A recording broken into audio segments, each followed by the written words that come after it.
Somalia, Somali Bali.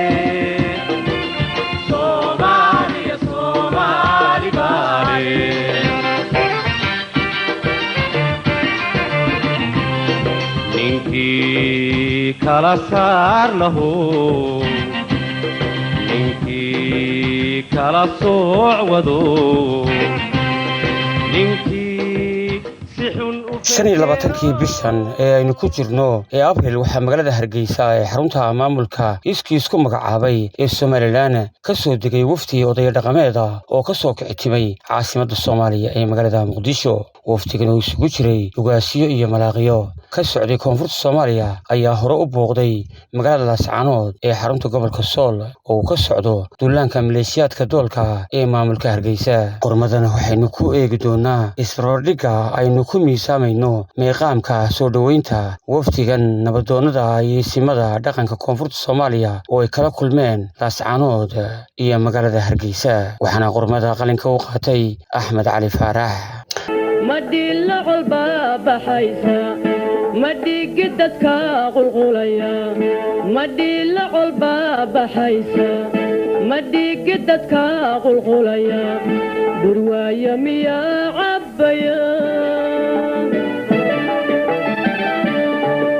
magaalada Laascaanood oo xabad iyo madaafiic ay ku ridayaan maamulka Muuse Biixi oo ku socotay iyo Hargeysada laga soo amaamuday colaadda boqolaalku ku dhinteen kumanaanka shacabkayna kaga qaxeen guryahoodii iyama ayay dareemeen isimada dhaqanka koonfurta Soomaaliya Laascaanood iyo Hargeysa inay joogaan guri Soomaaliyeed. sabab badan oo ka mid yahay kacdoonkii buluuga ahaa ee kalifay colaadda duqeynta iyo duminta Laascaanood ee maleeshiyaadka ee maamulka Hargeysa ka geysteen Laascaanood iyo rabitaanka midnimo ee Soomaaliyeed ee shacabka ACC ee muddooyinkii kacdoonku sii kordhayay waxa uu si caadifadi ku dheehan tahay u soo jiitay indhaha shacabka Soomaaliyeed meel kastoo joogaan. waxaana la iswada tusay gardarrada iyo hagardaamada maamulka Muuse Biixi ka geysanayo magaalada Laascaanood. soo dhaweynta isimada dhaqanka ee deegaanada Sool, Sanaag iyo Cayn ay kaga hortageen dhigooda isimada walaalaha koonfurta Soomaaliya ay kaga hortageen magaalada Garowe oo hilaadii 130 kiiloomitir u jirta magaalada Laascaanood xilli lagu guda jiray bishii barakaysneed ee Ramadaan. isimada reer ACC oo ay ku dhex jireen magaalo maalin kasta duqeymo ay ku socdaan oo lagu mashquulsan yahay kala guurka dhaawaca iyo dhimashada halganka la isaga difaacayo duulaanka maleeshiyaadka Muuse Biixi misana kama mashquulin isimada dhaqanka ACC inay walaalahooda dhaqanka koonfurta Soomaaliya ka soo galbiyaan dhanka magaalada Garowe isla markaana u soo galbiyaan magaalada Laascaanood. duleedka magaalada Laascaanood meel hilaadii u jirta 15 kiiloomitir waxa ku sugayay wafdiga isimada dhaqanka koonfurta Soomaaliya qaybo kale oo ka tirsan isimada Sool, Sanaag iyo Cayn iyo xubnaha guddiga 33 ee ay ka tarinta ACC. waxa isimada dhaqanka koonfurta Soomaaliya si xor ah ay ugu daadegeen sharciyada dhexmara dhismaha dunsan ee magaalada Laascaanood oo ay beegsadeen maleeshiyaadka doolka ee maamulka Muuse Biixi ay la beegsadeen madaafiic. waxaana indhahoodu qabteen derbiyada dhismayaasha maamulka magaalada Laascaanood ee jamaahiirta ACC ku xardheen calanka buluuga ee astaanta u ah sinjiga ummadda Soomaaliyeed meel kasta oo joogaan. taasi oo dareensiisay inay ku sugan yihiin bagcad ka mid ah dhulkoodii hooyo. saxaafadda ayaa si xor ah ay ula hadleen. waxaan u adkaysan weynay meesha dheer oo ka nimid oo ilmahanagii iyo ciddanadii iyo xasaaskanagii aan uga soo tagnay xanuunka nahayo walaalka 24 saac dhiigooda oo isku baxayo ayaan u adkaysan weynay. ilaahay mahadi taasaana keentay.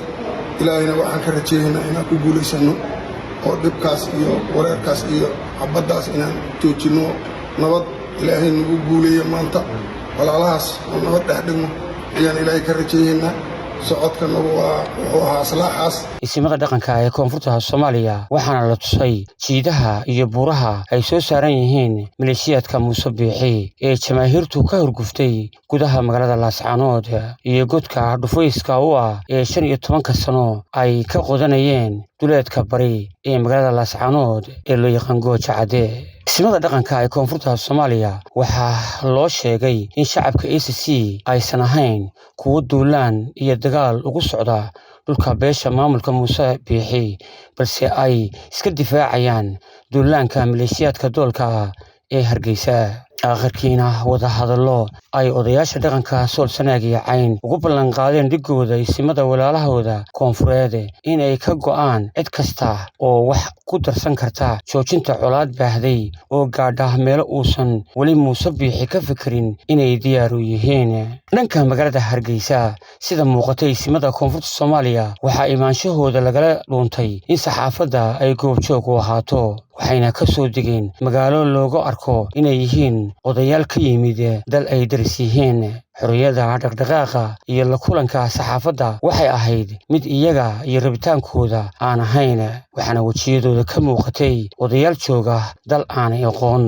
waxayna kala kulmi karaan isu dhawaanshaha oo kaliya oo ay ka dareemayeen inuu yahay luqadda afka Soomaaliga oo lagu wada hadlayay laakiin waa dalkii madaxdooda Itoobiya walaalaha ay u ahaayeen Soomaaliduna cadowga u hayde waa kuwii ku heeloon jiray annagu xamar dooni mayno waa halkii qadaadweyn iyo faqash looga yaqaanay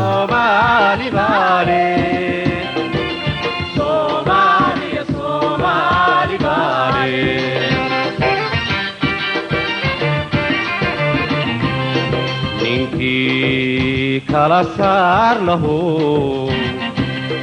ninkii kala sooc wado